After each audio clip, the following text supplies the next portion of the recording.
followed her into a restroom where he took her life. His brutality didn't stop there. He robbed, assaulted, and abused her.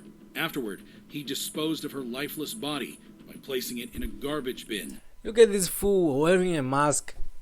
Bruh.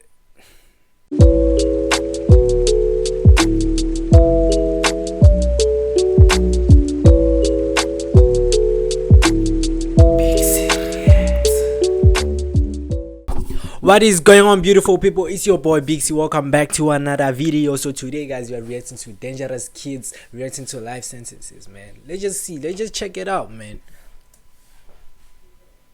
I'm very tempted to just say I'm not going to accept this sentence agreement. We'll go to trial, and if you're convicted of felony murder, you'll go to prison for the rest of your life. That means you'll die there.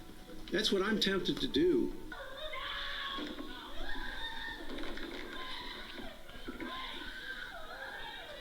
At 16, you knew not to keep pounding your fist on that pillow with that little baby's head there. That little boy had to be terrified. I didn't mean to kill Oscar. Actually, I really didn't. I think I did that. Bro, is this kids like, what's going on in their heads? Are they under any influence when they are doing all of this? Or like they are doing everything while they are sober? Or what's happening, man? Because, bro, you know how sensitive a kid is, bro. How sensitive this young man and this young woman are. You know how sensitive, bruh. I didn't mean to hurt him.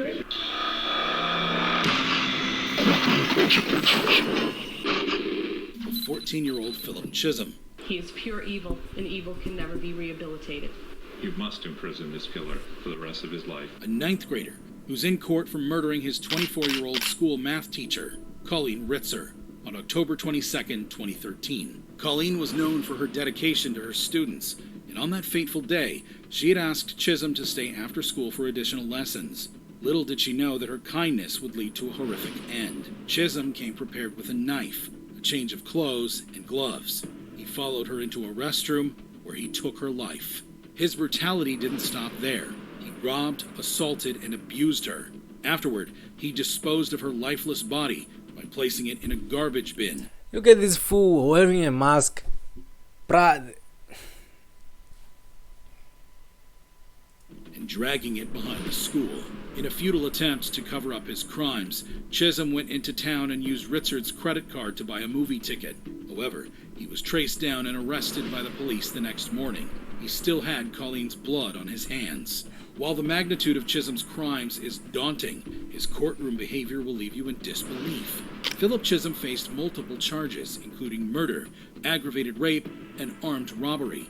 Throughout the court proceedings, Chisholm displayed a shocking lack of remorse, even as the victim's father read his statement. The killer knew exactly what he was doing and has never shown remorse. His demeanor and actions demonstrated a complete disregard for the gravity of his crimes and the immeasurable pain he had inflicted on Colleen Ritzer's family, even in the face of a touching tribute by Colleen's brother. Put this animal behind bars for the maximum possible sentence. Do not give this coward the opportunity to shatter another family's lives. Chisholm remained cold and unrepentant. His attorneys claimed that he was Imagine your mentally brother. unstable. Imagine your brother like telling you that. It's fucked up. That didn't work. In February 2016, the court will impose the mandatory life sentence for the murder of Colleen Ritzer and set a parole eligibility date of 25 years, the highest level our law allows. However, while Chisholm's reaction could certainly be dismissed as an effect of a mental illness, the same can't be said for the case of 19-year-old Brandon Spencer, who allegedly started shooting at a crowded Halloween party on the campus of the University of Southern California in Los Angeles. I'm sorry for what happened to your uncle, but you life in prison. 4 individuals were injured in the shooting, but fortunately, there were no fatalities. That if you are so intent on killing someone that you're willing to shoot them and at the same time open fire into a crowd. Following the shooting, Spencer was detained by the Los Angeles Police Department for questioning. You know, sometimes these people are influenced by friends or like the people that are around during that time. Maybe during the incident he was trying to like look cool or something like that, or like trying to like, you know how power can like manipulate you into doing something that you don't really like intend to do. So maybe he was trying to get some hands right there and show them, yeah, I got the gun, I got some power. Then look where he ended up at. A couple of days later, he was charged with 4 counts of attempted murder. The prosecution argued during the trial that the shooting was the result of an ongoing feud between Spencer and a rival gang member, noting that Spencer himself was a documented and well-known gang member. I'm not a bad person, but I made mistakes. But I'm not just some gangbanger that she tried to portray me as. Despite the horrifying nature of Spencer's offenses, his actions during the trial managed to shock everyone present. Throughout the trial, Spencer maintained his innocence, but the jury disagreed. Spencer also pleaded his case. The judge sentenced Brandon Spencer to 40 years to life in prison for the 4 counts of attempted murder. When Spencer heard his sentence, this was his reaction.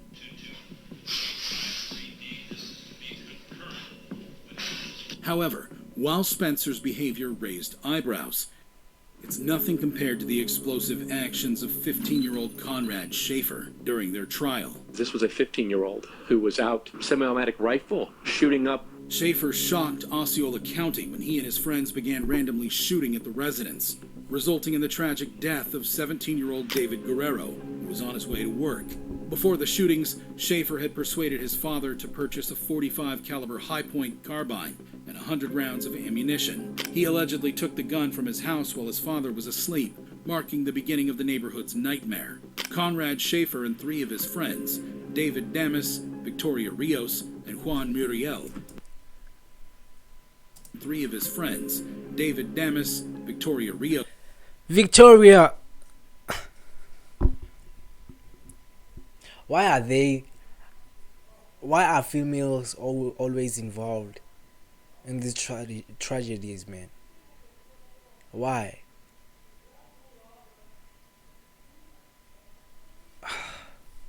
And Juan Muriel terrorized the community for 2 weeks. They even invaded 22-year-old Eric Rupnarin's home and fatally shot him. During his trial, Schaefer had this to say to the families of the victims. 15 at a time, I'm really sorry for the things I've done. And I know I did wrong, and I know my apologies don't mean nothing to you.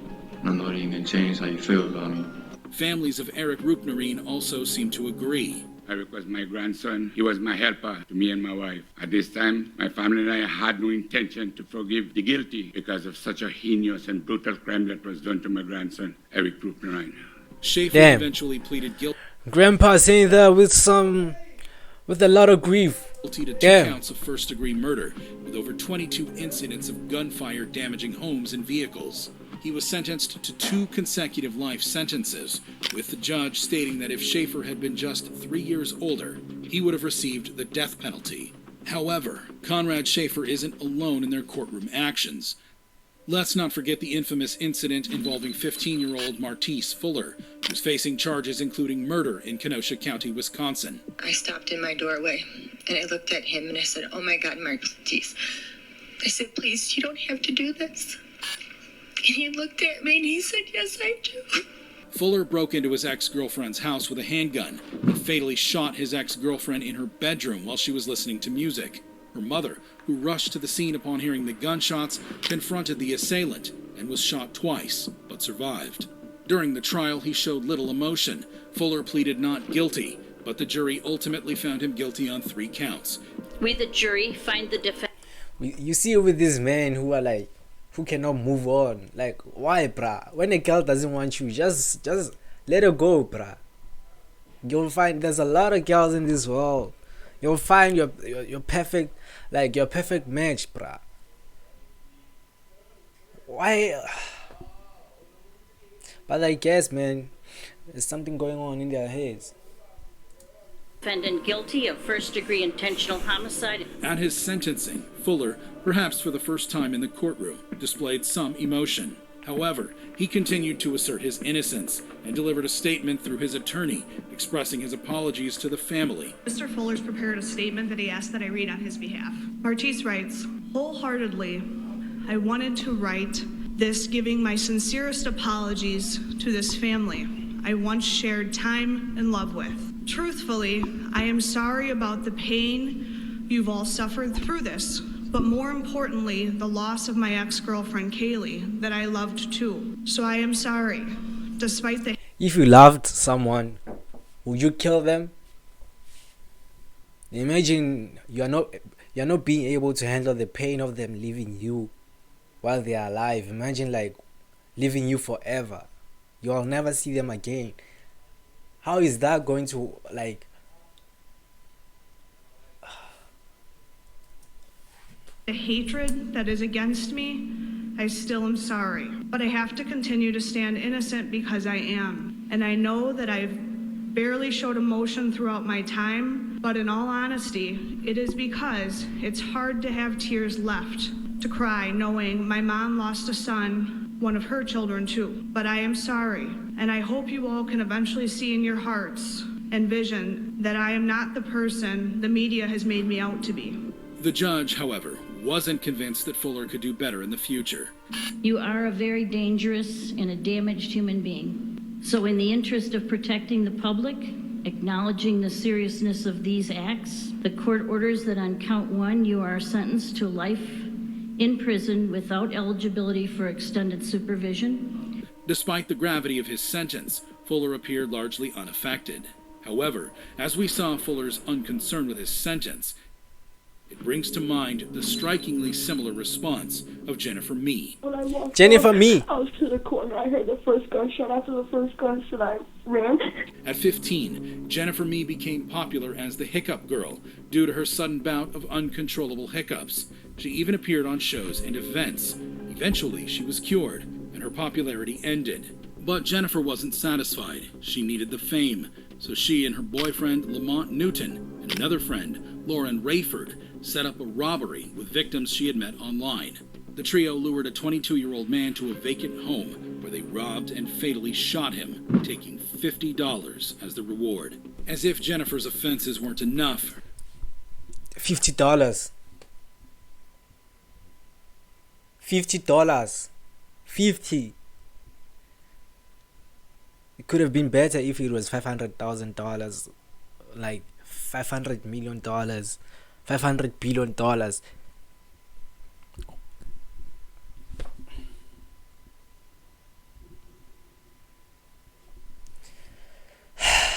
Her demeanor in court will leave you dumbfounded. At 19 years old, she was arrested on charges of first-degree murder. During her trial, this recorded call she made to her mother while in detention was played for the jury. Hello? Hi, Mama. Hello, Jennifer. What's going on? I'm in jail. Why are you in jail? Murder in the first degree. Who'd you kill? I didn't kill nobody. It all went wrong, Mama. Who are you trying to kill, Jennifer? Nobody. It wasn't even supposed to happen like that, Mom. Jennifer was sentenced to life imprisonment without the possibility of parole. Jennifer's co-defendants, Rayford and Newton, were also sentenced to life imprisonment for their roles in the murder. However, when emotions run high in court, the actions of Jennifer Mee and Alyssa Bustamante leave us questioning sanity itself. Was her throat cut? And Alyssa said yes. And that's when the grandmother broke down and began crying. Alyssa Bustamante was a troubled 15-year-old girl who lived with her grandparents and siblings in St. Martins, Missouri. On October 21, 2009, Bustamante lured her 9-year-old neighbor, Elizabeth Olton, into the woods behind her house. She strangled, stabbed... Damn, bruh. What are these people? Are they reading some things that are telling them to do all of these activities, or like they are listening to things that like lead them to these tragic things, or what's happening?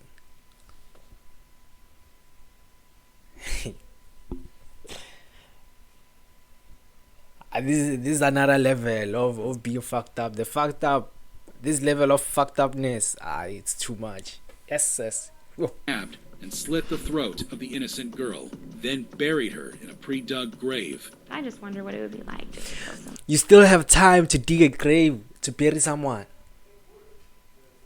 after killing them. Yo. See the life just drain out of someone. I wonder. She then went to a church dance as if nothing had happened. If you thought Bustamante's crimes were reprehensible, brace yourself for her shocking conduct during the proceedings. The police found Olton's body 2 days later after Bustamante... Just look at this, bruh. Look at this.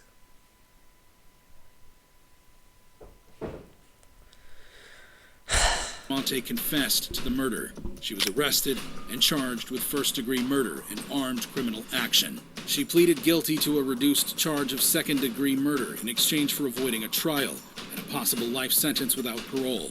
At her sentencing hearing, Bustamante apologized to Olson's family and said she regretted her actions. However, the judge was not moved by her remorse and sentenced her to life in prison with the possibility of parole after 35 years. She will be eligible for release in 2054, when she will be 60 years old. Sure. However, let's compare the jaw-dropping reaction of Bustamante to the astonishing behavior of 19-year-old Nicholas Cruz. My name is Nick, and I'm going to be the next school shooter of 2018. My goal is at least 20 people with an AR-15 and a couple tracer rounds. A gunman who carried out the deadliest high school shooting in U.S. history. Cruz killed 17 people and wounded 17 others at Marjorie Stoneman Douglas High School in Parkland, Florida, on February 14, 2018. Oh my God! He used a semi-automatic rifle that he had legally purchased a year earlier. I came out and asked him, "What are you going to do with the rifle?" And the reply was, "I go shooting with my friends on the weekends. I just want my own stuff." Despite the horrifying nature of Cruz's offenses, his actions during sentencing managed to shock everyone present. Cruz was arrested and charged with 17 counts of premeditated first-degree murder and 17 counts of attempted first-degree murder. He pleaded guilty to all the charges, admitting his responsibility for the massacre. What's going on today, bro? The demons, man. Demons? Voices. Voices and demons? Where's the voices? Where the f*** am I? Holy What happened? Shut up. The jury could not reach a unanimous verdict on whether to recommend the death penalty for Cruz. As a result, he was automatically sentenced to life in prison without the possibility of parole for each of the 17 murders, as required by Florida law. He was also sentenced to an additional 34 life sentences for the attempted murders. At his sentencing, Cruz attempted an apology. I am very sorry for what I did, and I have to live with it every day. And that if I were to get a second chance, I will do everything in my power to try to help others. And I am doing this for you, and I do not care if you do not believe me. And I love you, and I know you don't believe me, but I have to live with this every day. Cruz showed no remorse or empathy for his actions and instead wore a red prison jumpsuit, glasses, and a mask. He even laughed at one point during the proceedings. Cruz's lack of emotion and his escape from the death penalty outraged and disappointed many of the victims. No, man. These people are smoking something. These people are smoking something. There's no way. A normal human being. Do you know adrenaline, bruh? Not even adrenaline. Do you know what fear can do to you, bruh? I bet you cannot take a gun to school. Do you know?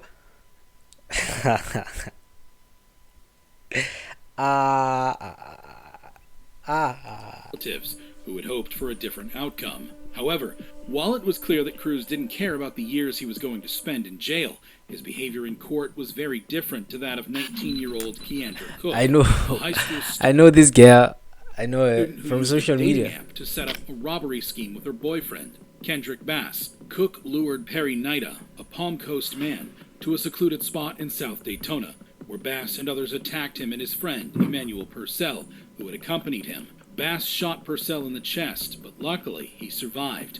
However, what Cook did in the courtroom was even Some crazier. people are like you, man. Imagine being shot on the chest and still survive. God is great. Cook was arrested and charged with principal to carjacking with a deadly Just weapon look at how beautiful she is, bruh. and principal to aggravated battery with a deadly weapon. Guilty of all three charges, sentence you to 20 years in state prison.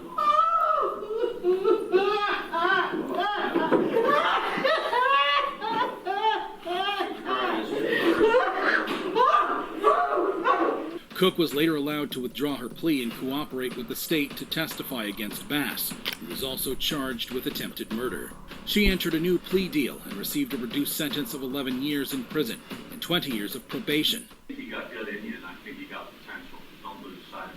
She apologized to the victims and their families. I just want to say that I'm sorry to the mom that her son had been shot, that I didn't even know he was get shot.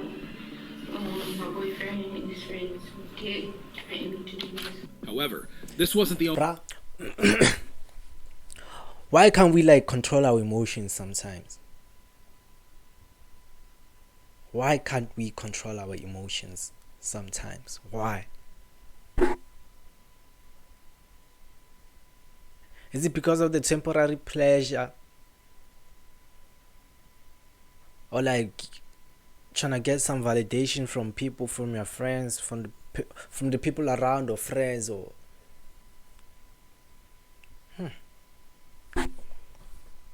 only time a convict freaked out during their sentencing. Take, for example, the case of 8